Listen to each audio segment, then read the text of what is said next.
Hello everyone, मैं well Singh आप सबका स्वागत करता हूँ मार्गदर्शन शिक्षा केंद्र यूट्यूब चैनल पे। और मैं आपको यहाँ पे इंटरनेशनल ऑर्गेनाइजेशंस के बारे में पढ़ा रहा हूँ। मैं ऑलरेडी आपको G20, G7, BRICS, BIMSTEC, SCO, SAARC, Quad, RCP, ITU2 और आपका कल मैंने आपको AIIB के बारे में पढ़ाया था, एशियन इंफ्रास्ट्रक्चर इन्वेस्टमेंट बैंक। ठीक है, तो अभी जो हमारी कुछ क्लासेस हैं वो जो ये इंटरनेशनल बैंक्स हैं, ठीक है, इन्हीं के ऊपर चलेंगे अभी 3-4 क्लासेस। आज दूसरी क्लासेस है, कल हमने आपको AIIB पढ़ाया था, Asian infrastructure industrial investment bank, और आज हम आपको ADB पढ़ाएंगे, एशियन डेवलपमेंट बैंक। ठीक है, तो आइए शुरू करते हैं आज की क्लास। तो आज हम जानेंगे ADB के बारे में। ADB मतलब एशियन डेवलपमेंट बैंक। अगर इसके नाम से इसको पहचानने की कोशिश करें तो इसका नाम क्या कह रहा है, ये एक बैंक है जो एशिया रीजन है उसकी डेवलपमेंट पे काम करेगा, उसकी डेवलपमेंट पे फोकस करेगा। ठीक है, तो ये एक बैंक है जो एशिया का रीजन है उसकी डेवलपमेंट पे काम करेगा। ठीक है, जो हमने कल पढ़ा था वो भी उसकी भी फुल फॉर्म ऐसी ही थी, एशियन इंफ्रास्ट्रक्चर इन्वेस्टमेंट बैंक। ठीक है, ऐसा बैंक जो AIIB है वो ऐसा बैंक होता है जो एशिया में जो इंफ्रास्ट्रक्चर प्रोजेक्ट है उनमें इन्वेस्टमेंट उनकी प्रोग्रेस के लिए काम करता है, और इसका भी यही है, जो डेवलपमेंट के लिए काम करता है, इंफ्रास्ट्रक्चर डेवलपमेंट या डेवलपमेंट उसके लिए काम करता है। ठीक है, तो आज हम यहाँ पे जानेंगे कि ये ADB है क्या, क्यों बना, कैसे बना। ठीक है, और इसके चैलेंजेस क्या हैं और इसके उसको आगे क्या काम करना है, इसकी सिग्निफिकेंस क्या है, और फिर हम लास्ट में ये भी पता लगाने की कोशिश करेंगे कि AIIB और ADB में फर्क क्या है, इनके बीच में क्यों क्या डिफरेंस है कि इसको बनाना पड़ा, AIIB को बाद में बनाना पड़ा जबकि पहले से हमारे पास ADB था, क्योंकि दोनों एक ही एरिया के ऊपर फोकस कर रहे हैं। आपके एशिया जो रीजन है उसी के ऊपर फोकस कर रहे हैं, जो आपका एशियन कॉन्टिनेंट है उसी के ऊपर फोकस कर रहे हैं, और काम भी दोनों का एक ही है। ठीक है, डेवलपमेंट प्रोजेक्ट्स में इन्वेस्टमेंट करना। ठीक है, जो वहाँ की डेवलपिंग कंट्रीज है उनके ऊपर फोकस करना, उनकी डेवलपमेंट अच्छे से अच्छे हो सके इसके ऊपर फोकस करना। तो चलिए आइए सबसे पहले जानते हैं, हमारा सबसे पहले मोटिव क्या है जानने का कि ADB क्या है, AIIB क्या है, वो मैंने आपको कल बताया था। आज हम देखते हैं ADB क्या है। तो ADB is a regional development bank. तो ये एक रीजनल डेवलपमेंट बैंक है। रीजनल मतलब किसी एक रीजन के लिए बनाया जाए स्पेसिफिकली, ये एक रीजन पे फोकस करेगा। तो यहाँ पे हमारे पास रीजन कौन सा है, एशिया। तो ये एक रीजनल डेवलपमेंट बैंक है, ये एक डेवलपमेंट बैंक है जो एक रीजन के ऊपर फोकस करेगा, और वो रीजन कौन सा है, वो रीजन है आपका एशिया। ठीक है, ये बना कब था, ये बना था, ये स्टैब्लिश हुआ था 19 दिसंबर 1966 को। 19 दिसंबर 1966 को ये बैंक बन गया था। ठीक है, इसने अपने ऑपरेशन स्टार्ट कर दिए थे 19 दिसंबर 1966 को। थोड़ा सा बैकग्राउंड अगर मैं इसके बारे में आपको बताऊं तो 1960s में जो डेवलप्ड कंट्रीज थी उन्होंने थोड़ा सोचा कि जो ये एरिया है, एशिया एरिया है, इसके लिए, इस रीजन के लिए एक ऐसा कोई ऑर्गेनाइजेशन बनाई जाए कि जो वहाँ पे डेवलपिंग कंट्रीज है, क्योंकि उस टाइम पे तो यहाँ पे जितनी भी एशिया रीजन में कंट्री थी उनकी हालत कोई बहुत अच्छी थी नहीं इकोनॉमिकली। चाहे इंडिया की बात करें जो इस टाइम पे सबसे अच्छी पावर है, जो ह्यूज पावर है इस रीजन की, एशियन रीजन की, आपकी इंडिया की बात करें या चाइना की बात करें, दोनों की स्थिति बहुत ज्यादा खराब थी। नए नए दोनों जो है इंडिपेंडेंट हुए थे दोनों ही कंट्री। ठीक है, तो डेवलप्ड कंट्रीज ने, जैसे यूएस वगैरह, इन सब कंट्रीज ने सोचा, जो उस टाइम पे डेवलप्ड कंट्री थी आपकी यूएस, यूके और यूरोपियन कंट्री कुछ, और जापान जैसे, इन्होंने सोचा कि क्यों ना एक ऑर्गेनाइजेशन बनाई जाए जो ये जो डेवलप्ड कंट्रीज हैं एशिया रीजन की, जो एशिया स्पेसिफिक हो, जो एशिया रीजन पे फोकस करे, ऐसी ऑर्गेनाइजेशन, और जो यहाँ की कंट्रीज है, डेवलपिंग कंट्रीज है, यहाँ की जो कंट्रीज है उनकी मदद कर सके डेवलप करने में, अच्छे से डेवलप करने में। उनको पैसों की जरूरत, उनको इन्वेस्टमेंट करे, उनको असिस्टेंस दे,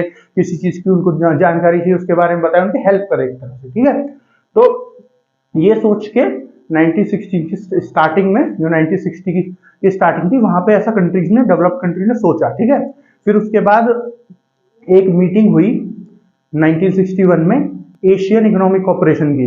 उस मीटिंग में एक मिलिट्रियल मीटिंग थी, उसमें क्या था, जो मिनिस्टर्स थे वो मिले हुए मीटिंग में मिले थे। ठीक है, जो ये एशिया रीजन है इसकी कुछ कंट्री के मिनिस्टर्स थे, और जो डेवलप्ड कंट्री थी यूएस, जापान, इन सबके जो मेंबर्स थे वो सब मिले, और उन्होंने फिर वहां पे MOU साइन किया कि हमको ऐसे बैंक बनाना है इस नाम से, और उसका ये ऑब्जेक्टिव होंगे, ये काम करेगा, इस एरिया पे फोकस करेगा। ठीक है, इस रीजन पे फोकस करेगा। तो वो ये MOU उन्होंने साइन किया। MOU क्या होता है, मेमोरेंडम ऑफ अंडरस्टैंडिंग। तो अगर नाम से हम समझने की करें, एक ऐसा डॉक्यूमेंट, मेमोरेंडम ऐसा डॉक्यूमेंट जिसमें सबकी जो अंडरस्टैंडिंग है वो आपस में हो गई है, और जो भी सब लोग चाहते हैं उस हिसाब से उन्होंने आपस में बात कर लिया, आपस में कोऑपरेट कर लिया, और उसके बाद जो डॉक्यूमेंट है उसको साइन कर लिया है। तो एक ऐसा डॉक्यूमेंट जिसमें सबकी अंडरस्टैंडिंग के बारे में उसमें लिखा हुआ है कि क्या क्या नेगोशिएशन हुई है, क्या क्या किस कंट्री को चाहिए, क्या क्या नहीं चाहिए, ये जो ग्रुप बना है इस ग्रुप से कौन क्या चाहता है, कौन क्या नहीं चाहता, वो सब उसमें लिखा होता है। फिर ये सब कंट्री साइन करके ये बताती है कि हम इन सब शर्तों से एग्री करते हैं, इन सब शर्तों को मानते हैं। ठीक है, तो ये इसका बैकग्राउंड था। तो ये बन के तैयार कब हुआ? 19 दिसंबर 1966 को। ठीक है, इसके हेडक्वार्टर्स की बात करें तो जो मीटिंग हुई थी ना आपकी एशियन इकोनॉमिक कोऑपरेशन वाली मीटिंग, वो भी यहीं पे हुई थी जहां पे इसके हेडक्वार्टर्स हैं। तो इसके हेडक्वार्टर कहाँ पे है? मनीला, फिलीपींस में। मनीला जो है वो फिलीपींस की आपकी कैपिटल है। ठीक है, फिलीपींस आपका कहाँ पे पड़ता है? अगर मैप में हम लोकेट करने की कोशिश करें तो फिलीपींस आपका पड़ेगा, जैसे मैं आपको हल्का सा बना के बताता हूँ, यहाँ पे बना के बता देता हूँ। ये आपका इंडिया है, ठीक है, ये वाला एरिया हो गया आपका, यहाँ पे ये मलेशिया, इंडोनेशिया सब कुछ हो गया, ये ऊपर चले गए चाइना हो गया, ऊपर रशिया हो गया। ठीक है, यहाँ पे ये जापान हो गया। ठीक है, और ये यहाँ पे इंडोनेशिया आपका चल रहा है। तो यहाँ पे ये जो एरिया है ना, ये जो कुछ आइलैंड्स हैं, ये जो आइलैंड्स है ये फिलीपींस है। ये जो है ये वाला जो एरिया है ये फिलीपींस है।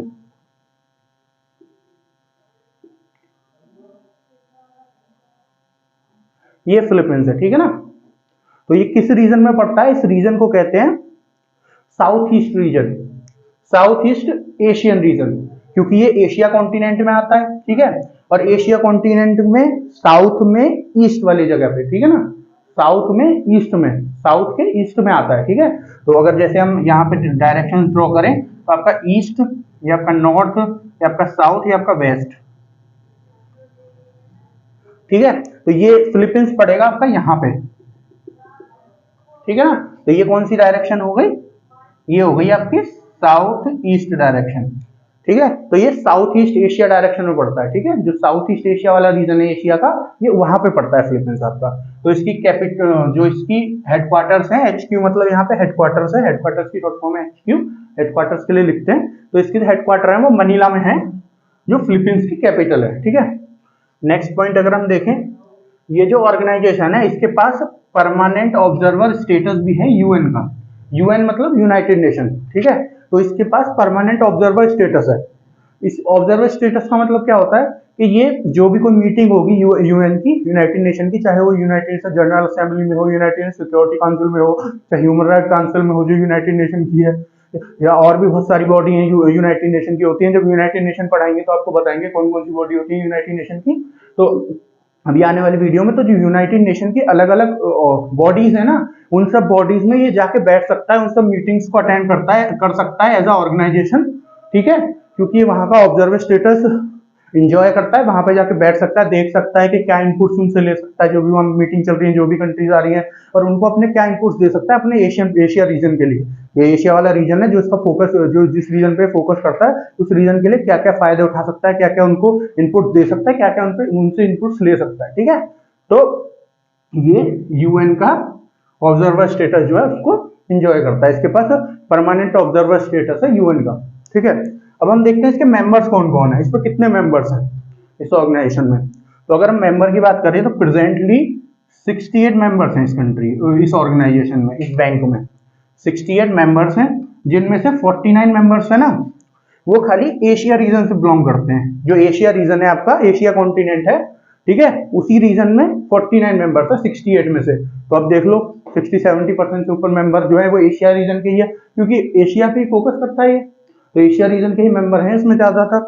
ठीक है, तो 68 टोटल मेंबर है आपके, जिनमें से 48 जो मेंबर हैं वो एशिया से बिलोंग करते हैं। ठीक है ना, वो एशिया से बिलोंग करते हैं। अगर हम आगे अब इसके ऑब्जेक्टिव देखें, इसके ऑब्जेक्टिव क्या क्या है, कि ऑब्जेक्टिव मतलब ये क्या काम, इसने क्या सोचा है कि हमको ऐसे ऐसे काम करना है, इसका एम क्या है, इसका विजन क्या है, कि हमको इसके गोल्स क्या है, कि हमको ऐसे ऐसे काम करना है, ये काम ऐसे हुआ ऐसे होगा, इस रीजन के लिए क्या क्या हो सकता है, अच्छा क्या क्या हम आने वाले समय में करेंगे, ये सब ऑब्जेक्टिव्स होते हैं। ठीक है, ऑब्जेक्टिव बोलो, एजेंडा बोलो, गोल बोलो, एम बोल दो। ठीक है, ये सब वर्ड इसके लिए यूज कर सकते हैं। तो अगर हम एडीबी की बात करें, एडीबी मतलब एशियन डेवलपमेंट बैंक, तो इसका विजन क्या है, इसका विजन है prosperous, inclusive, resilient and sustainable Asia and the Pacific. तो ये रीजन की बात हो रही है, एशिया एंड द पैसिफिक। मैंने अभी आपको कुछ दिन पहले जो मैंने आपको क्वाड में बताया था, जो क्वाड वाली वीडियो थी, फिर मैंने एसीपी करके एक और बनाई थी वीडियो, उसमें बताया था कि एशिया पैसिफिक रीजन कौन सा होता है, और भी 2-3 वीडियो में मैंने आपको बताया एशिया पैसिफिक। यहाँ पे अलग अलग लिखा हुआ है, चाहे तो इसको एक साथ ऐसे भी लिख सकते हैं, एशिया पैसिफिक। मैंने आपको 2 रीजन के बारे में बताया था, इंडो पैसिफिक और एशिया पैसिफिक, ठीक है। तो एशिया पैसिफिक कौन सा रीजन होता है, ये पूरा रीजन होता है ना, ये वाला, इसको एशिया पैसिफिक रीजन ही कहते हैं। क्यों? क्योंकि यहाँ पे एशिया की कंट्रीज आ जाती हैं, और ये जो आइलैंड, ये जो वाटर बॉडी है ना यहाँ पे जो है उसको, वो है आपकी पैसिफिक ओशियन। तो पैसिफिक आ जाता है और एशिया की कंट्रीज आ जाती हैं कुछ, तो इसलिए इस रीजन को कहते हैं एशिया पैसिफिक रीजन।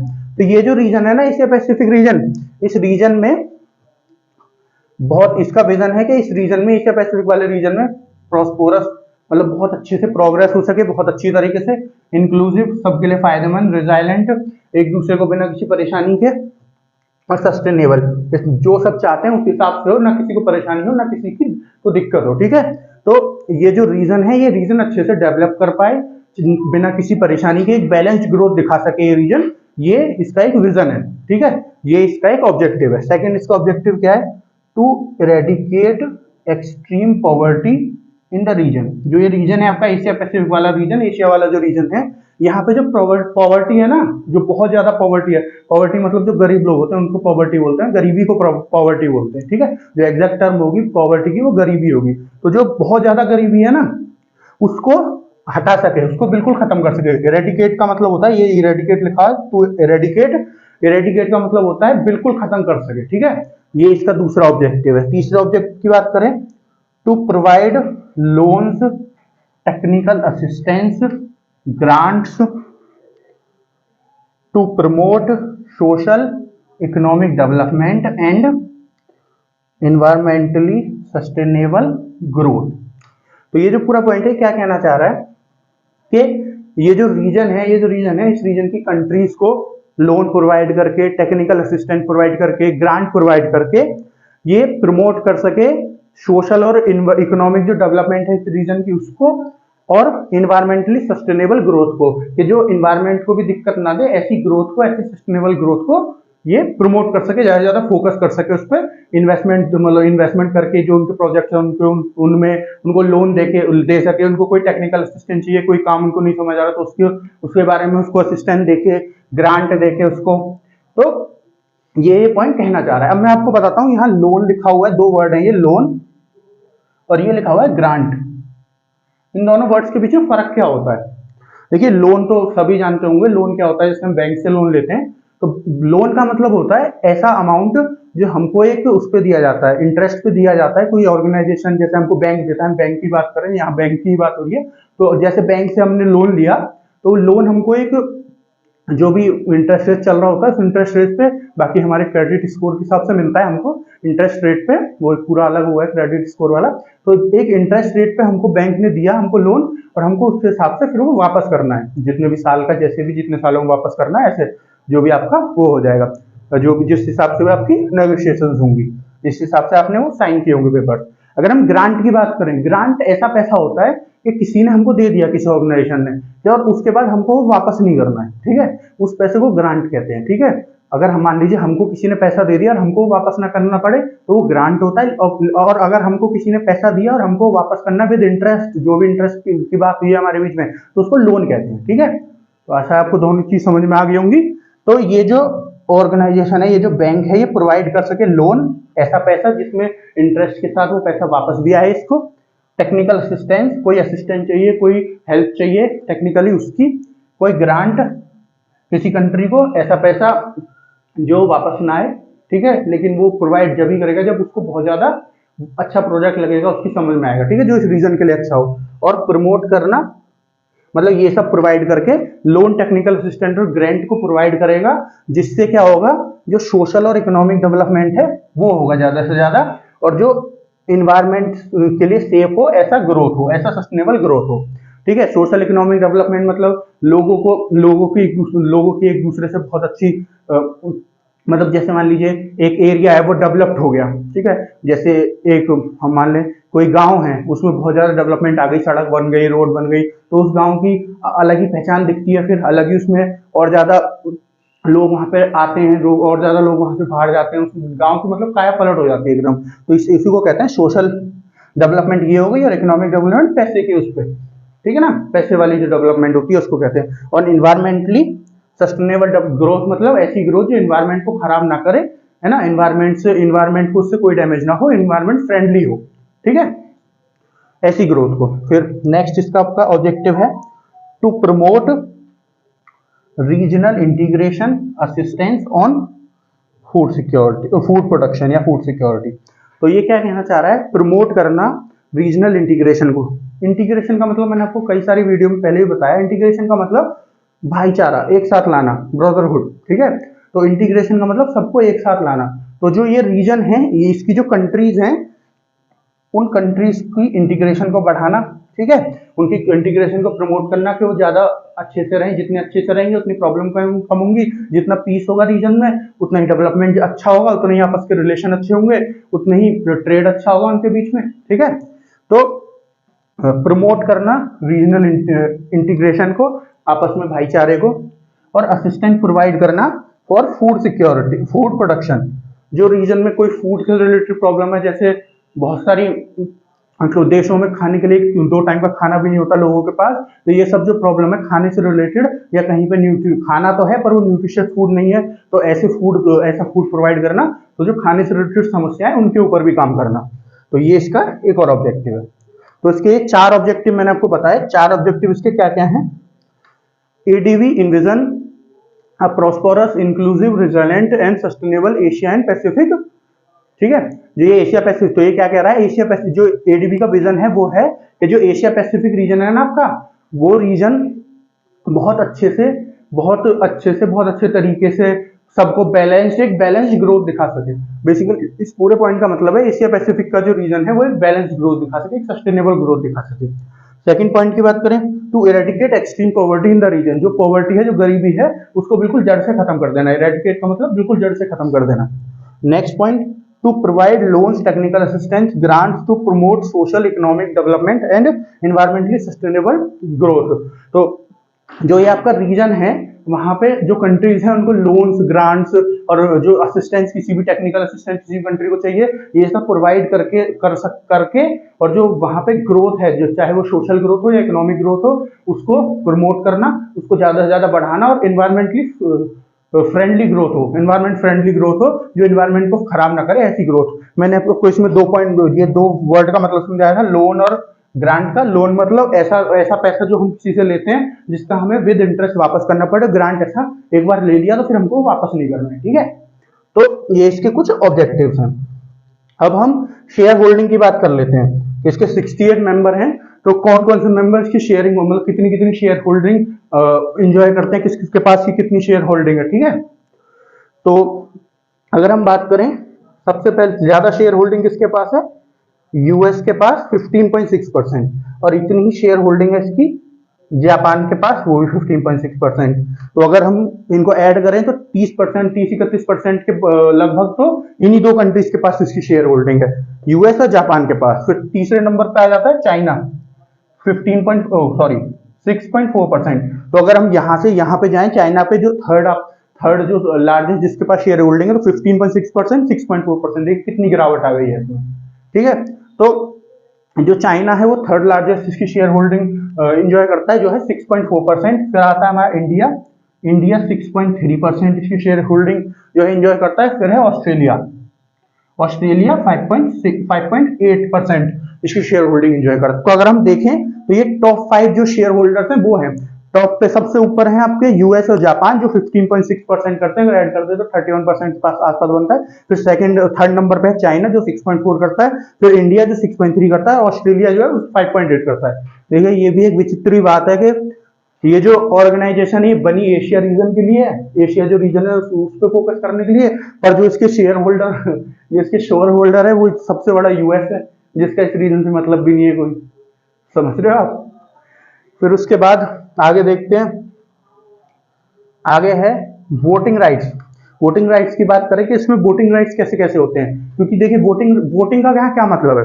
मान लीजिए इंडिया है, इंडिया ने कोई प्रोजेक्ट बताया इसको कि हमको इस प्रोजेक्ट के लिए इन्वेस्टमेंट चाहिए, इस प्रोजेक्ट के लिए लोन चाहिए, ठीक है।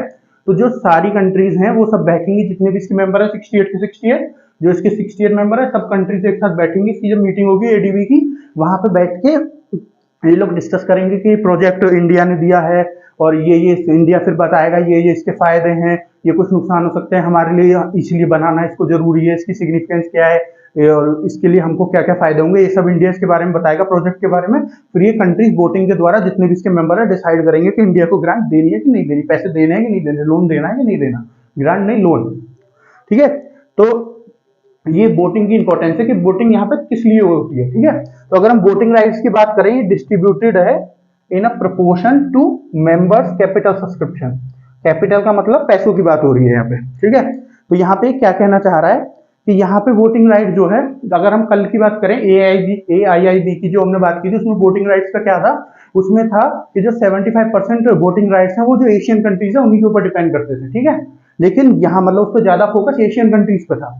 लेकिन जो यहाँ पे है ना, यहाँ पे इसकी वोटिंग राइट कैसे है, जितना जिसके पास शेयर है उतना ही उसकी से ज्यादा है, उतना ही वो बोल सकता है, उतनी इसकी वोटिंग राइट ज्यादा है। जितना जिसके पास बड़ा शेयर है, जैसे सबसे बड़ा शेयर यूएस और जापान के पास है, तो इनके पास सबसे ज्यादा वोटिंग राइट है, सबसे ज्यादा इनकी बात मानी जाएगी, इनका सबसे ज्यादा इन्फ्लुएंस होगा। फिर चाइना, फिर इंडिया, फिर ऑस्ट्रेलिया, ठीक है। ऐसे ही जिसकी जितनी शेयर होल्डर है, शेयर होल्डिंग है, जिसके पास जितनी इस बैंक की, उतनी उसकी से है वोटिंग में, ठीक है, उतनी उसकी वोटिंग इंपॉर्टेंट है, ठीक है। तो ये इसकी शेयर होल्डिंग और वोटिंग राइट्स की बात हो गई। अब हम बात करते हैं कि इंडिया के लिए इस बैंक की क्या इंपॉर्टेंस है, इंडिया के लिए इस बैंक का क्या सिग्निफिकेंस है, क्योंकि हमको तो बात इसी बात पे करना, हमारा फोकस तो यही है ना कि इंडिया के लिए इसकी क्या इंपॉर्टेंस है। इंडिया इस ग्रुप का मेंबर है, जैसे मैंने आपको बताया इंडिया ग्रुप का मेंबर है, ये तो आपको पता ही चल गया होगा जब इंडिया के पास की शेयर होल्डिंग है तो, ठीक है। तो इंडिया इस ग्रुप का मेंबर है तो क्यों बना, इंडिया ने क्या, इंडिया को इस ग्रुप के होने का क्या क्या फायदा है, इसका मेंबर होने का, एडीबी का मेंबर होने का, एशियन डेवलपमेंट बैंक का। तो पहला पॉइंट है second largest borrowing country after China. तो ये पॉइंट क्या कहना चाह रहा है, सेकेंड लार्जेस्ट बोरोइंग कंट्री। तो इसका मतलब है कि इंडिया जो है दूसरे नंबर पे ऐसी कंट्री है जो यहाँ से लोन्स लेता है सबसे ज्यादा, सेकंड दूसरे नंबर पे, सबसे पहले पे चाइना है, दूसरे पे इंडिया है जो यहाँ से जहाँ जिसको लोन मिलते हैं सबसे ज्यादा, ठीक है। तो ये इंडिया के लिए फायदा है, इंडिया को किसी प्रोजेक्ट के लिए लोन चाहिए तो इंडिया यहाँ से लोन लेगा, आराम से अपने प्रोजेक्ट के बारे में बताएगा, तो बता के और लोन ले लेगा। तो इंडिया को इस चीज का ये फायदा है। तो India second largest boring country है जो लोन यहाँ से लेता है, सेकंड पे, फर्स्ट पे चाइना, सेकंड पे इंडिया। अब पहले एक बात और हम कर लेते हैं कि जैसे इसका नाम एशियन डेवलपमेंट बैंक है, तो ये कोई ऐसा नॉर्मल बैंक नहीं होता कि हम जाकर उसमें अपना अकाउंट खुलवा ले, है ना। और अगर हम उसमें अकाउंट नहीं खुलवाएंगे तो उसमें पैसे जमा नहीं करेंगे, जब अकाउंट नहीं खुलवाएंगे तो पैसे कहाँ जमा करेंगे। तो ये बैंक पैसे कहाँ से लेके आते हैं, क्योंकि इनके पास पैसे होंगे जब तो ये दूसरों को लोन प्रोवाइड करेंगे, दूसरों को असिस्टेंस प्रोवाइड करेंगे। तो ये बैंक पैसे कहाँ से लेके आते हैं। कल मैंने जब AIIB के बारे में बताया था आपको, तो मैंने वहां पे बताया था बॉन्ड्स के बारे में। ये लोग अपने सिक्योरिटी बॉन्ड्स इशू करते हैं, अपने बॉन्ड्स इशू करते हैं, और फिर जिसको उसकी जरूरत होती है, मतलब जो इनको पैसे, कोई अगर उन बॉन्ड्स को खरीदे कि एक बॉन्ड इतने का, उस हिसाब से जितने बॉन्ड किसी को खरीदने वो खरीदेगा और उस हिसाब से पैसे दे देगा उसको। उस पर जो ये बैंक्स होते हैं या कोई भी ऑर्गेनाइजेशन, जब कोई कंट्रीज भी बॉन्ड इशू करती हैं, है ना, और बॉन्ड कितने बिकेंगे, कितने पैसे होंगे या कितना इंटरेस्ट होगा, वो सब डिपेंड करता है आपकी इकोनॉमी कैसी है, आपकी कितनी स्टेबल इकोनॉमी है। इसी तरह इतनी बड़ी ऑर्गेनाइजेशन है, ग्लोबल ऑर्गेनाइजेशन, इतने सारे मेंबर हैं, इसके पार्ट हैं इतने सारे मेंबर, और इतनी बड़ी बड़ी कंट्रीज के पार्ट है, तो इसकी क्रेडिबिलिटी, इसकी रेपुटेशन तो अच्छी होनी है। तो जब ये अपने सिक्योरिटी बॉन्ड इशू करती है तो अलग अलग जो चाहे कोई कंट्रीज को सिक्योरिटी बॉन्ड खरीद ले, कोई ऑर्गेनाइजेशन और कोई ऑर्गेनाइजेशन खरीद ले, कोई आदमी कोई खरीद ले, नॉर्मल पीपल, ठीक है, कोई भी इसके बॉन्ड खरीद सकता है। जो इंटरेस्ट रेट होगा, क्योंकि इसकी रेपुटेशन बहुत अच्छी है, तो अपने हिसाब से जितना लो चाहे उतना इंटरेस्ट रेट रख सकती है, ठीक है। तो किसी को वापस करना है, अगर अपने हिसाब से रखेगी तो कम से कम कोशिश करेगी रखने की, ठीक है, और अपने हिसाब से इंटरेस्ट रेट रख सकती है, और फिर पैसे उससे वो आदमी पैसे दे के बॉन्ड ले लेगा। वो जो ये ऑर्गेनाइजेशन या कोई कंट्री या कोई आदमी जो भी इसके बॉन्ड खरीदेगा, वो इसके लिए एक तरह का इन्वेस्टमेंट होगी। कैसे होगी इन्वेस्टमेंट, कि उसने बॉन्ड ले लिए, ठीक है, उससे, और बॉन्ड के उसमें बॉन्ड लेके उसको पैसे दे दिए। अब वो पैसे उसके पास जो ऑर्गेनाइजेशन है ये अपना काम उन पैसों से कर लेगी जो भी इसको काम करना है, ठीक है। और जितने साल की बात हुई, जैसे मान लीजिए बात हुई है कि आप 10 साल के लिए मेरे बॉन्ड ले लो और 10 साल बाद में आपको विद इंटरेस्ट आपके पैसे वापस कर दूंगी, ठीक है, वह पैसे वापस कर दूंगा, ये जो बैंक है कहेगा, ठीक है। तो ये जो इन्वेस्टमेंट किस हिसाब से हुई कि उस आदमी ने पैसे एक बार दे दिए, ये ऑर्गेनाइजेशन कहीं भागने वाली है नहीं, ठीक है, तो 10 साल तक इंटरेस्ट के साथ उसके पैसे जो है वो इंटरेस्ट के साथ बढ़ते रहेंगे, उसमें जो इंटरेस्ट होगा प्लस होता रहेगा और 10 साल बाद उसको मिल जाएगा पैसा वापस। तो इस तरह से एक इन्वेस्टमेंट होगी जो प्योर इन्वेस्टमेंट है, जिसमें प्रॉफिटेबल इन्वेस्टमेंट है, क्योंकि नेगेटिव कुछ होना नहीं है। तो ये ऑर्गेनाइजेशन कहीं नहीं भाग के जाने वाली कुछ सालों में, 10, 15, 20 सालों में भी, ठीक है। तो ये एक तो जो AIIB है, एशियन इंफ्रास्ट्रक्चर इन्वेस्टमेंट बैंक, उसको वो जो पैसे कमाती है वो बॉन्ड इशू करके कमाती है, सिक्योरिटी बॉन्ड से। ये दो तरीके से पैसे कमाता है। दो तरीके कौन कौन से? एक तो सिक्योरिटी बॉन्ड से ही करवाता है, मैंने आपको बता दिया सिक्योरिटी बॉन्ड्स कैसे इशू होते हैं, क्या क्या पैसे कैसे कमाए जाते हैं। और दूसरा है आपका तरीका, जो ये इतनी बड़ी बड़ी कंट्रीज है ना, इसके जो शेयर होल्डिंग एंजॉय करती है, इसको डोनेशन करती है, ठीक है। डोनेशन करेंगे जब भी तो शेयर होल्डिंग मिलेगी इसको। तो ये कंट्रीज जो डोनेशन करती हैं वो उस तरीके से भी ये पैसे कमाती है, ठीक है। तो अब हम बात यहाँ पे आ जाते हैं कि इंडिया के लिए इसकी क्या इंपॉर्टेंस है। बस वो मैं बता रहा था आपको कि जो है नॉर्मल बैंक की तरह जो पैसे नहीं कमाती है, पैसे कैसे कमाती है ये मैं आपको बता रहा था। नॉर्मल बैंक की तरह नहीं कमाती है, जैसे हमारे नॉर्मल बैंक होते हैं, जैसे SBI, Punjab national bank, ICICI bank हो गया, ऐसे नहीं कमाते। तो अगर हम देखें इसकी पहली इंपॉर्टेंस इंडिया के लिए क्या है, पहली सिग्निफिकेंस, कि इंडिया यहाँ से बहुत ज्यादा जो है लोन उठाता है, सेकंड लार्जेस्ट नंबर पे आता है, सेकंड नंबर पे आता है यहाँ से लोन उठाने में, ठीक है। अगर AIIB की बात करें तो वहां पे इंडिया फर्स्ट नंबर पे आता था लोन उठाने में, यहाँ पे सेकंड नंबर पे आता है। तो इंडिया बहुत अच्छे से फायदा ले रहा है इन बैंक से, ठीक है, ये समझ में आती है। इसके बाद दूसरा है ADB support India's aim to accelerate economic transformation.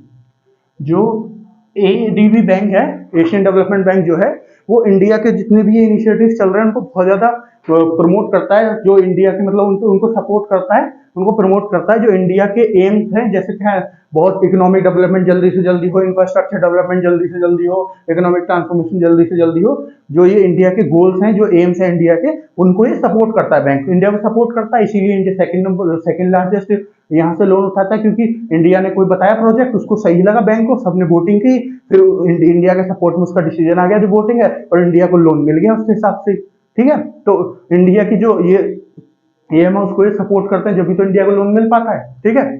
Next है आपका सिंस 1966 जब से बना है, ठीक है। ADB बैंक ने इतने जो प्रोजेक्ट्स हैं 239 प्रोजेक्ट्स इंडिया के ये फंड कर दिए हैं, ठीक है। इतने प्रोजेक्ट्स के लिए इंडिया को लोन दे दिया, 239 प्रोजेक्ट्स के लिए कमिट कर दिया है कि इतने प्रोजेक्ट के लिए हम आपको लोन दे रहे हैं, ठीक है। इतने प्रोजेक्ट्स के लिए लोन दे दिया है इंडिया को। लोन की वैल्यू कितनी है?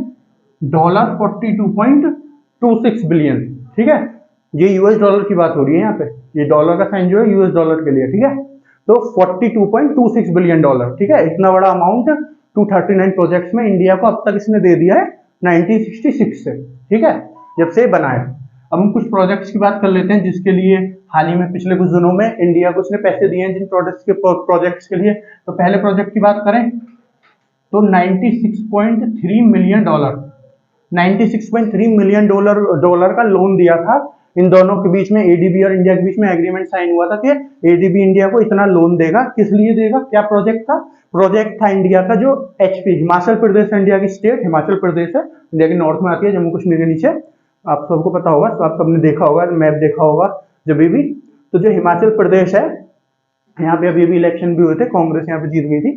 तो हिमाचल प्रदेश जो है, यहाँ पे एक प्रोजेक्ट इंडिया स्टार्ट कर रहा है जहाँ पे सेफ ड्रिंकिंग वाटर प्रोवाइड कर सके, पीने का साफ पानी प्रोवाइड कर सके। ड्रिंकिंग वाटर मतलब पीने का साफ सुरक्षित पानी, और इंप्रूव वाटर सप्लाई, ये वाई रहे हैं LY सप्लाई, स्पेलिंग थोड़ी सी मिस्टेक हुई, वाटर सप्लाई। तो जो इंडिया का ये प्रोजेक्ट है कि हिमाचल प्रदेश में जो है जितने भी घर हैं, जितने भी हाउस होल्ड हैं और बाकी बिल्डिंग्स वगैरह जो भी कुछ है, वहां पे सुरक्षित पानी, साफ पानी प्रोवाइड कर सके पीने का, और वाटर सप्लाई को बढ़ा सके। जो घर में वाटर सप्लाई होती है उसको अच्छा कर सके, उसको इंप्रूव कर सके। तो इसके लिए $96.3 मिलियन US डॉलर का लोन इंडिया को दिया है इसने, ADB ने, ठीक है।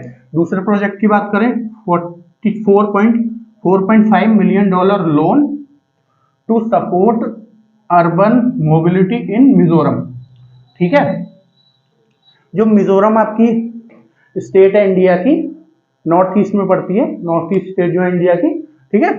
हल्का सा मैप अगर मैं आपको बताऊं, यहाँ बता देता हूँ, ये वाला जो पार्ट है इंडिया का, ये ठीक है, यहाँ पे मिजोरम पड़ता है, ये नॉर्थ ईस्ट पार्ट कहा जाता है इंडिया का, ठीक है ना, ये इंडिया का नॉर्थ ईस्ट पार्ट कहा जाता है। तो यहाँ पे ये स्टेट पड़ती है नॉर्थ ईस्ट पार्ट में, यहाँ पे ये जो ये वाला हिस्सा है ना, ये मिजोरम वाला हिस्सा है, ठीक है, ये मिजोरम है, नीचे वाला हिस्सा जो है, मैं आपको उस दूसरे स्केच से ड्रॉ करके बता देता हूँ, दूसरे मार्कर से। ये वाला जो हिस्सा है ना, ये वाला जो मैंने रेड पेन से मार्क किया है, ये यहाँ पे आपका मिजोरम है, नॉर्थ ईस्ट में, ठीक है। तो मिजोरम जो है, मिजोरम के लिए एक प्रोजेक्ट है इंडिया का, जिसके लिए एडीबी ने $4.5 मिलियन का यूएस डॉलर का लोन प्रोवाइड किया है, सपोर्ट प्रोवाइड किया है। और ये प्रोजेक्ट क्या है, urban mobility project. Urban mobility मतलब ट्रांसपोर्टेशन अच्छे से हो सके, ट्रांसपोर्ट, अर्बन का मतलब होता है शहरी, ठीक है, रूरल का मतलब गांव वाला, और अर्बन का मतलब शहरी। तो जो डेवलपमेंट है, अर्बन डेवलपमेंट, अर्बन मोबिलिटी, मतलब यहाँ ट्रांसपोर्टेशन के लिए हुआ है, ठीक है, सड़क अच्छे से बन सके, ताकि लॉजिस्टिक अच्छी हो सके, ट्रांसपोर्टेशन अच्छा हो सके, ट्रेड अच्छे से हो सके, ताकि ये स्टेट और ज्यादा प्रोग्रेस कर पाए, और ज्यादा प्रॉस्पर हो सके। तो अर्बन मोबिलिटी प्रोजेक्ट है ये, ताकि रोड वगैरह, इंफ्रास्ट्रक्चर जो भी वहाँ आसपास है, ये सब इंप्रूव हो सके, ठीक है। तो ये कुछ प्रोजेक्ट हैं एक्सेट्रा, ये कुछ प्रोजेक्ट हैं जो हाल ही में पिछले कुछ दिनों में, पिछले कुछ महीनों में एडीबी ने वो किए हैं, आपके फंड किए हैं इंडिया के लिए। और अगर हम और प्रोजेक्ट्स की बात करें जो पहले भी फंड किए हैं, जैसे कि बहुत सारे जो अभी राजस्थान में इंडिया ने ये सोलर प्लांट बनाया था, वो भी इसी ने एडीबी ने फंड किया था। बेंगलोर का जो मेट्रो वाला प्रोजेक्ट है, वो भी यही फंड कर रहा है, ठीक है। और भी बहुत सारे प्रोजेक्ट हैं जो इसने फंड किए हैं, मैंने उनको बताया 239 प्रोजेक्ट हैं, बहुत सारे प्रोजेक्ट हैं जो इसने फंड किए हैं इंडिया के लिए। Next, ADB also support India's fast green and inclusive recovery from Covid with investment. तो ये यहाँ पे क्या कहना चाह रहा है कि जो इंडिया की फास्ट मतलब तेज, ग्रीन मतलब इन्वायरमेंट फ्रेंडली, और जो इंक्लूसिव रिकवरी है, जो कोविड में, जैसे कोविड आया था आपका, तो उसकी वजह से लॉकडाउन लगे थे, लॉकडाउन की वजह से बहुत सारी फैक्ट्री बंद हुई थी, जिसकी वजह से इकोनॉमी डाउन हो गई थी, इम्पोर्ट एक्सपोर्ट कम हो गए थे, जिसकी वजह से इकोनॉमी में डिप आए थे, सबके में, हर कंट्री के में आए थे डिप, मतलब नीचे गिर गई थी इकोनॉमी, ठीक है। तो इंडिया ने कोविड के बाद, जो अभी कोविड के बाद वाला एरा चल रहा है, तो इंडिया बहुत अच्छी ग्रोथ दिखा रहा है, ठीक है, बहुत अच्छी और बहुत तेजी से ग्रोथ दिखा रहा है, क्योंकि बहुत दिन तो हुए नहीं है कोविड को, और अब दोबारा साइन लग रहे हैं कि शायद कोविड दोबारा आ जाए, क्योंकि चाइना में बहुत ज्यादा बढ़ रहा है, और इंडिया चाइना के साथ बॉर्डर शेयर करता है। चाइना में इस टाइम में बहुत ज्यादा कोविड बढ़ रहा है, पढ़िएगा न्यूज में, न्यूज़पेपर में न्यूज बहुत आ रही है, कि न्यूज चैनल को देखिएगा, चाइना में बहुत बड़े लेवल पे इस टाइम पे कोविड बढ़ रहा है। हालांकि चाइना छुपा रहा है उसको, ठीक है, कोई ओपन मीडिया है नहीं वहां, तो चाइना आराम से छुपा सकता है इसको, लेकिन बहुत ज्यादा कोविड बढ़ रहा है चाइना में इस टाइम पे, तो इसलिए इंडिया को भी फिक्र करने की जरूरत है। आप लोग भी मास्क वगैरह पहनो, बाहर निकलो तो, और बाहर जाना थोड़ा अवॉइड करो, और थोड़ा सोशल डिस्टेंसिंग में ही फॉलो करो, ठीक है, सोशल डिस्टेंसिंग के जो रूल्स हैं। और अब तो जो आपने वैक्सीन लगवाई थी उसको भी टाइम हो गया, तो बूस्ट वाली डोज भी ले लो, और ठीक है।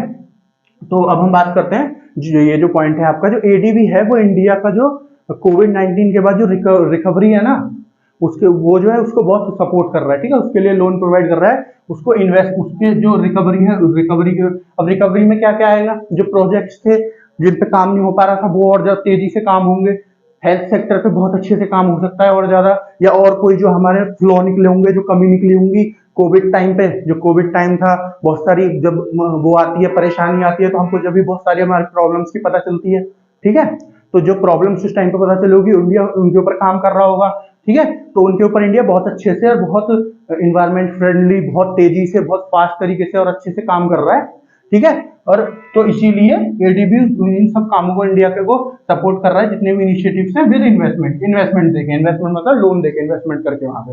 तो ये इसके कुछ एडीबी के इंडिया के लिए सिग्निफिकेंस है। क्या क्या सिग्निफिकेंस हमने पढ़े, इंडिया सेकंड लार्जेस्ट यहाँ से बोरोइंग एंजॉय करता है, सेकंड लार्जेस्ट कंट्री है, सबसे ज्यादा लोन यहाँ से पाता है। दूसरा, ADB support India aim to accelerate economic transformation, जो एडीबी है वो इंडिया के जो गोल्स हैं हमारे जो देश है इंडिया के जो गोल हैं, जल्दी से जल्दी इंफ्रास्ट्रक्चर डेवलपमेंट करे, तेजी से तेजी, बहुत सारे गोल है हमारे के, जो कार्बन फ्री हो, जल्दी से जल्दी कार्बन इमिशन फ्री, है ना। और जो अपने जो एनर्जी वाले हमारे वो हैं उसको डाइवर्सिफाई करें, ठीक है। जो है आपके इलेक्ट्रिक व्हीकल्स की तरफ को जाएं, पेट्रोल वाले व्हीकल से, गैस वाले व्हीकल से, है ना। ये एनर्जी सेक्टर में तो अलग अलग जो इंडिया के कुछ एम्स हैं जो इंडिया ने लिए हैं जल्दी से जल्दी डेवलप्ड होने के लिए, चाहे इकोनॉमी ज्यादा से ज्यादा मैन्युफैक्चरिंग लेके आए इंडिया में, मैन्युफैक्चरिंग हब बनाए इंडिया को, ठीक है, जिससे इंडिया के एक्सपोर्ट बढ़े, जो फॉरेन करेंसी है वो इंडिया में ज्यादा से ज्यादा आए, फॉरेन एसेट्स आए, इंडिया को ज्यादा ज्यादा इन्वेस्टमेंट मिल सके। तो ये सब जो इंडिया, इन सब के लिए इंडिया को ज्यादा ज्यादा डेवलप करने के लिए, चाहे वो इंफ्रास्ट्रक्चर डेवलपमेंट, ट्रेड डेवलपमेंट, जो भी इकोनॉमिक डेवलपमेंट, सबके लिए इंडिया काम कर रहा है।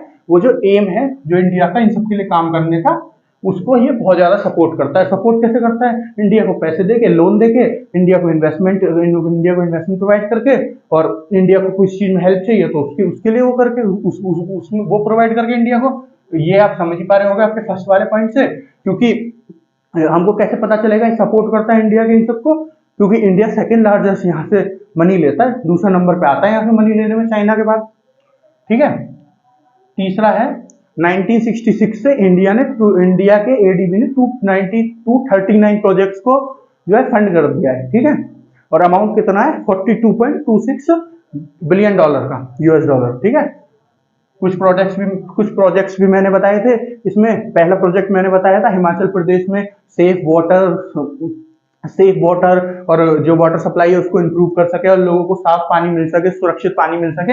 ये जो इंडिया का प्रोजेक्ट है इसके लिए लोन प्रोवाइड किया है एडीबी ने, जो आपका $96.3 बिलियन का है। दूसरा मैंने एक प्रोजेक्ट बताया था जो अर्बन मोबिलिटी प्रोजेक्ट है मिजोरम का, उसके लिए भी इसने लोन प्रोवाइड किया है $4.5 मिलियन का, ठीक है। ये कुछ प्रोजेक्ट्स हैं। अगर हम नेक्स्ट इंडिया के लिए क्या इंपॉर्टेंस है, इंडिया की जो कोविड में जैसे सबकी इकोनॉमी गिरी थी, ऐसे इंडिया की भी इकोनॉमी गिर गई थी।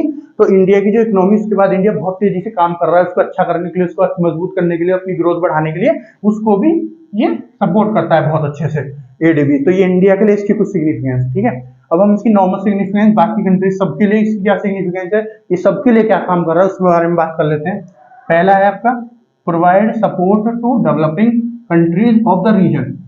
रीजन कौन सा है? कौन से रीजन की बात हो रही है यहाँ पे? एशिया रीजन की, ठीक है ना। रीजन जहां लिखा हुआ है वो एशिया रीजन की बात हो रही है इसमें, क्योंकि एक ही रीजन पे इसका फोकस है एडीबी का, वो है एशिया रीजन, ठीक है ना। तो जो रीजन की डेवलपिंग कंट्रीज हैं एशिया रीजन की, वो जो है एडीबी की मदद से अच्छे से सपोर्ट ले सकती है। सपोर्ट किस चीज का? लोन का, या कोई असिस्टेंट चाहिए, वैसे टेक्निकल असिस्टेंट किसी चीज में डिफिकल्टी आ रही है तो उसमें उसकी मदद ले सके। तो जो एडीबी है वो जो डेवलपिंग कंट्रीज हैं एशिया रीजन की, एशिया पैसिफिक रीजन की, उसमें सपोर्ट प्रोवाइड कर रहा है डेवलपिंग कंट्रीज को। दूसरा, provide transparency and accountability in the deals. कल मैंने आपको बताया था ट्रांसपेरेंसी और अकाउंटेबिलिटी क्या होते हैं, जब एआईआईबी पढ़ाया था। ट्रांसपेरेंसी मतलब हिंदी में बात करें तो पारदर्शिता, मतलब पारदर्शिता अगर एक टेक्निकल टर्म मिले तो इसका मतलब होता है किसी चीज से जिससे आर पार दिख सके, ठीक है। और यहाँ ये किस लिए यूज हुआ है? यहाँ पे ये इसलिए यूज हुआ है कि जो भी काम हो रहा है वो सबके सामने हो, सबको पता हो कि जी अगर किसी ने एडीबी ने किसी को पैसे दिए हैं तो इतना इंटरेस्ट है, ये टर्म्स है, ये टर्म्स इनके बीच में डिसाइड हुई है, दोनों ने अपनी बताई है, ठीक है। तो ऐसे पारदर्शिता हो, ऐसे सबको दिखे कि क्या हो रहा है, ठीक है, सबको पता हो जितने भी मेंबर्स हैं। और अकाउंटेबिलिटी मतलब कि कल को कोई प्रॉब्लम आए या कुछ किसी को जानना हो तो वो पूछ सके एडीबी से, ठीक है, किसी मुझसे पूछ सके कि जी ऐसा ऐसा आपने क्यों किया, ऐसा क्यों नहीं किया, ऐसे ये सब पूछ सके, ठीक है। तो ये इन दो वर्ड्स का मतलब है, ठीक है, ट्रांसपेरेंसी और अकाउंटेबिलिटी। तो ये जो एडीबी है ये ट्रांसपेरेंसी और अकाउंटेबिलिटी प्रोवाइड करता है अपनी सभी डील्स में, सबको पता होता है जितने भी मेंबर्स हैं कि क्या क्या हो रहा है, क्या क्या नहीं हो रहा है, ठीक है। किसी को लोन मिला है तो कैसे मिला है, कितने इंटरेस्ट में मिला है, कब वापस करना है, ये सब, ठीक है। ये जो था ये ट्रांसपेरेंसी और अकाउंटेबिलिटी वाला जो पॉइंट है, ये जो है चैलेंज था एआईआईबी के लिए, जो एआईआईबी मैंने कल पढ़ाया था, एशियन इंफ्रास्ट्रक्चर इन्वेस्टमेंट बैंक, क्योंकि वहां पे जो डोमिनेंस थी वो चाइना की थी, ठीक है। और चाइना की कंट्री में खुद में अकाउंटेबिलिटी और ट्रांसपेरेंसी नहीं है, तो इस वजह से भी ये एक इशू था उसके लिए, एक क्रिटिसिज्म था एआईआईबी का, क्योंकि चाइना की डोमिनेंस है तो हो सकता है कि जो इसकी डील्स होंगी उसमें भी कोई ट्रांसपेरेंसी और अकाउंटेबिलिटी ना हो, ठीक है। पर यहाँ पे वो एक सिग्निफिकेंस की तरह काम कर रहा है कि यहाँ पे जितनी भी डील होती है वहां पे ट्रांसपेरेंसी और अकाउंटेबिलिटी होती है, क्योंकि यहाँ पे जो सबसे बड़ा शेयर है वो चाइना का नहीं है। सबसे बड़ा मतलब ये जितनी भी कंट्री है आपकी, जैसे यूएस, जापान, इंडिया, ऑस्ट्रेलिया, ये सब डेमोक्रेसी को एंजॉय करती हैं। तो ट्रांसपेरेंसी और अकाउंटेबिलिटी डेमोक्रेसी की वैल्यूज हैं, ठीक है, डेमोक्रेसी के इथिक्स हैं, डेमोक्रेटिक इथिक्स हैं ये आपके ट्रांसपेरेंसी और अकाउंटेबिलिटी, ठीक है। अगला नेक्स्ट है आपका focus more on democratic principle. अभी हमने बात करी, ये ऊपर दो जो है ये भी डेमोक्रेटिक प्रिंसिपल ही है आपके, ट्रांसपेरेंसी एंड अकाउंटेबिलिटी। और ये डेमोक्रेटिक प्रिंसिपल क्यों फॉलो कर पा रही है ये ऑर्गेनाइजेशन एडीबी? क्योंकि जो इसके मेंबर्स हैं, मेन मेंबर्स हैं, जो टॉप 5 में देखें तो 4 मेंबर ऐसे हैं जिनके यहाँ खुद डेमोक्रेसी है, जिनकी कंट्रीज में, खाली चाइना को छोड़ दो, ठीक है। तो इस वजह से इनका जो डेमोक्रेटिक कंट्री है उनका इन्फ्लुएंस ज्यादा है, इस ग्रुप में ज्यादा इन्फ्लुएंस है इनका। तो इस वजह से ये जो ग्रुप है ये डेमोक्रेटिक वैल्यूज पर फोकस कर सकता है। तो क्या क्या इसके सिग्निफिकेंस है?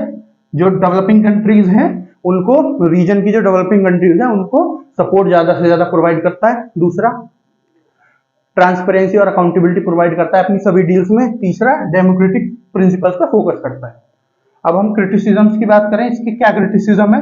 क्योंकि कोई भी चीज परफेक्ट नहीं होती, मैं आपको हर वीडियो में बताता हूँ, कोई भी चीज आइडियल नहीं होती, कोई भी चीज परफेक्ट नहीं होती, हर चीज में कुछ ना कुछ फ्लॉ होते हैं। चाहे मैं हूँ, आप हो, कोई ऑर्गेनाइजेशन हो, कोई कंट्री हो, कोई ग्रुप हो, हर किसी चीज में कोई ना कोई फ्लॉ होगा ही, कोई ना कोई कमी रह ही जाती है, ठीक है। तो अगर क्रिटिसिज्म्स की बात करें तो पहला क्रिटिसिज्म है, Japan and US have their full dominance on the bank, ठीक है। ये पॉइंट क्या कहना चाह रहा है? यहाँ पे मैंने आपको शेयर होल्डर्स में बताया था, जो सबसे ज्यादा शेयर होल्डिंग एंजॉय करते हैं वो दो कंट्री कौन कौन सी है? यूएस और जापान। जो दोनों अगर आपस में इनकी शेयर होल्डिंग को मिला दो तो 31% के आसपास बनती है। तो इतनी इनकी शेयर होल्डिंग है, इतनी बड़ी, बाकी सबकी छोटी छोटी है।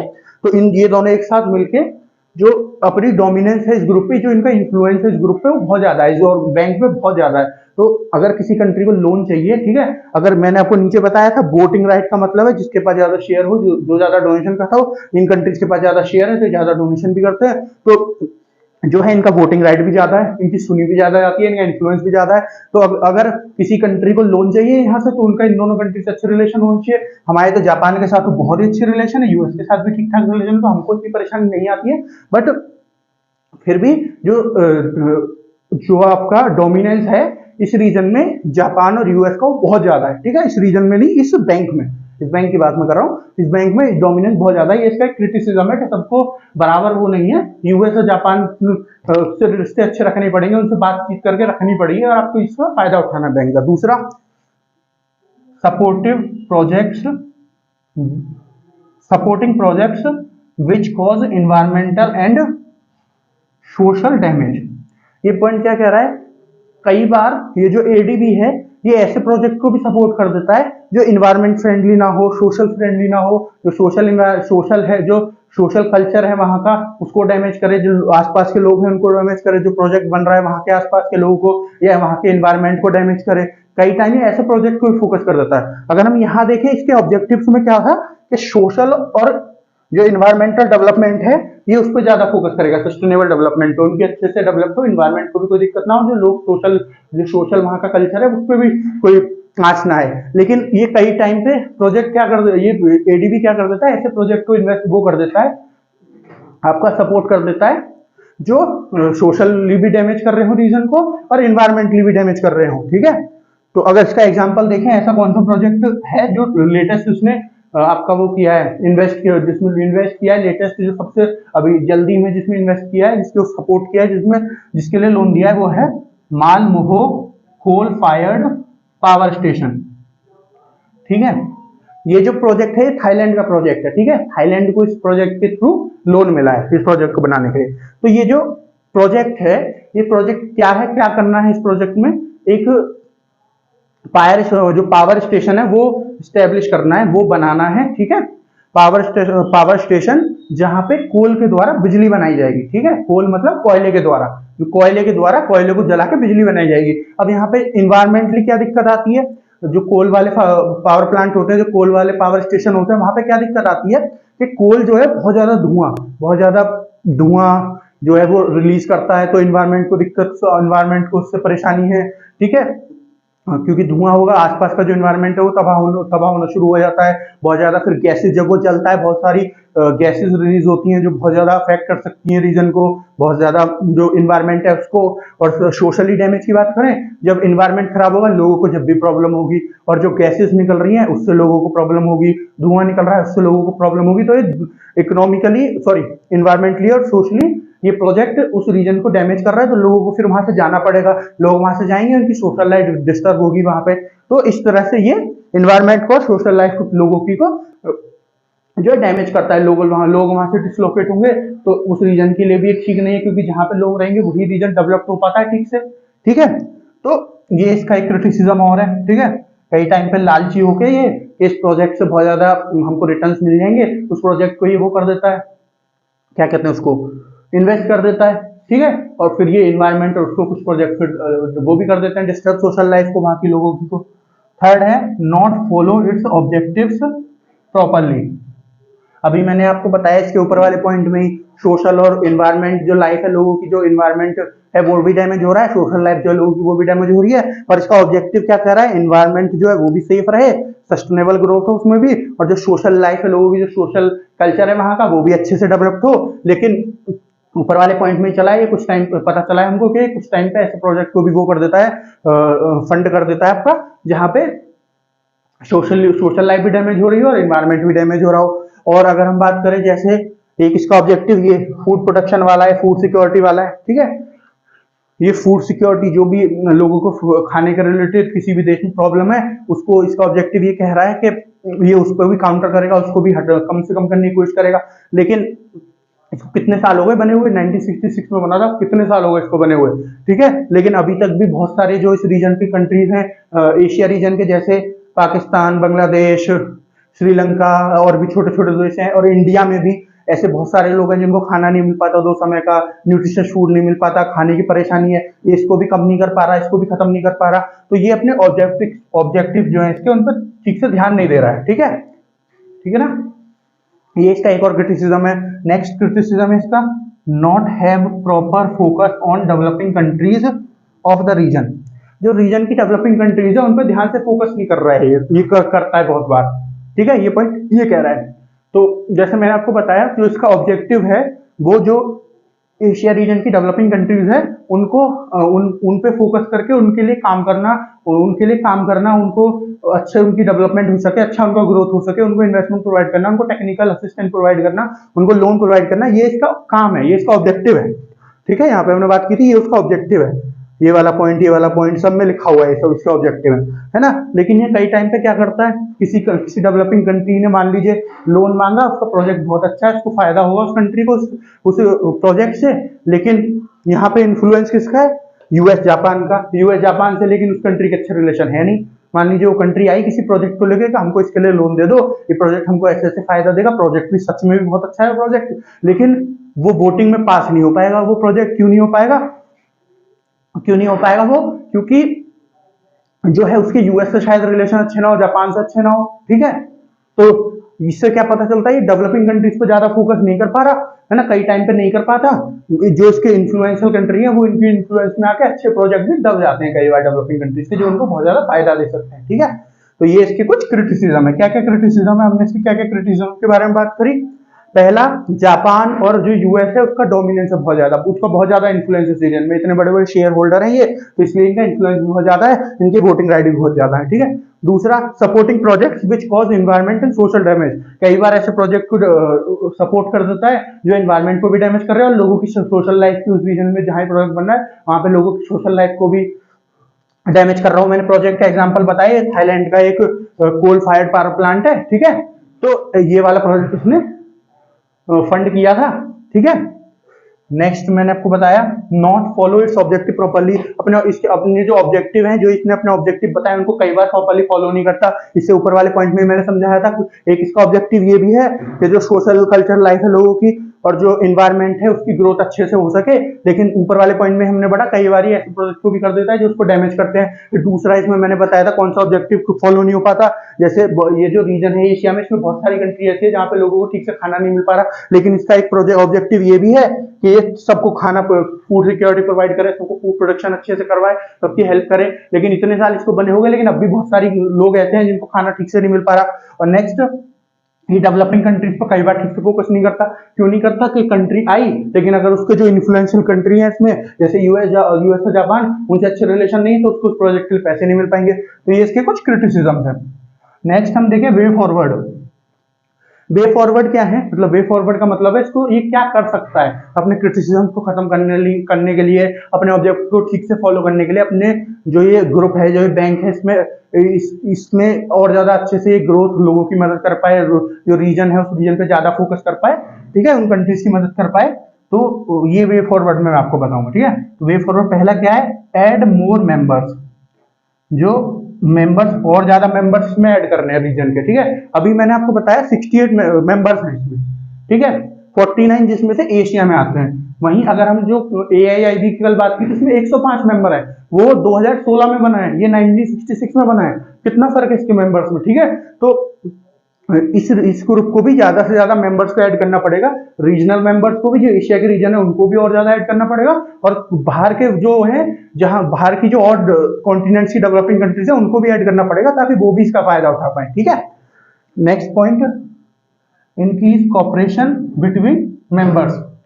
जो मेंबर कंट्रीज हैं इसकी 68 मेंबर मैंने बताए, इनके बीच में कॉपरेशन होनी चाहिए, इनके बीच में जो कॉपरेट, ये आपस में कॉपरेट कर सकें एक दूसरे का अच्छे से, इनके रिलेशन खराब ना हो, इनके रिलेशन अच्छे होने चाहिए। क्योंकि मान लीजिए ग्रुप में एक कंट्री है, सॉरी एक जो ये ग्रुप है, इसमें जो सारी कंट्री हैं उनके बीच में अच्छे रिलेशन होंगे, जब भी तो ग्रुप अच्छे से काम कर पाएगा, वरना एक दूसरे की टांग खींचते रहेंगे सब, ठीक है।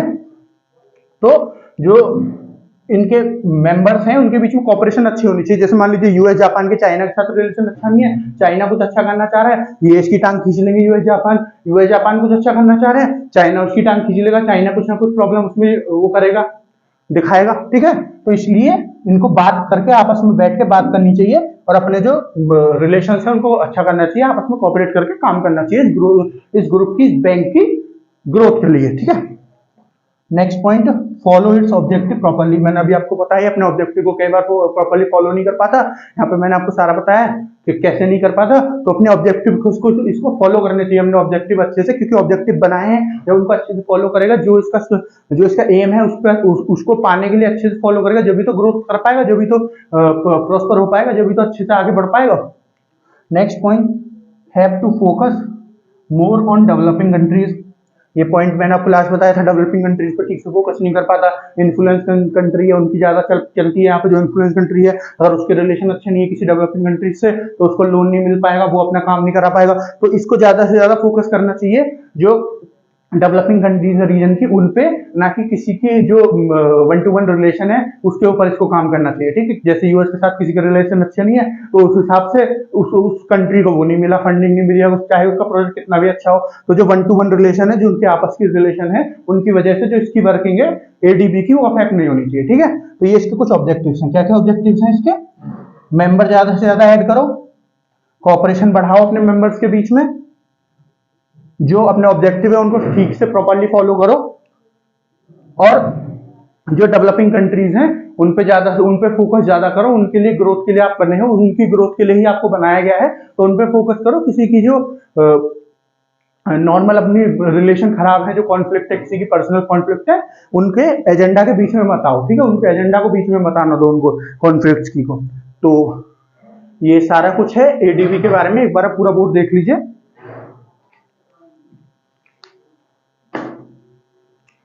तो फ्रेंड्स, मुझे लगता है आपको एडीबी के बारे में, एशियन डेवलपमेंट बैंक के बारे में सारा कुछ समझ में आ गया होगा। तो ये सारा कुछ है एडीबी के बारे में। तो अब किसी भी एग्जाम में बैठेंगे और इससे रिलेटेड कोई भी क्वेश्चन आएगा, वो इससे बाहर कोई रिलेटेड क्वेश्चन नहीं आएगा एडीबी से रिलेटेड, ठीक है।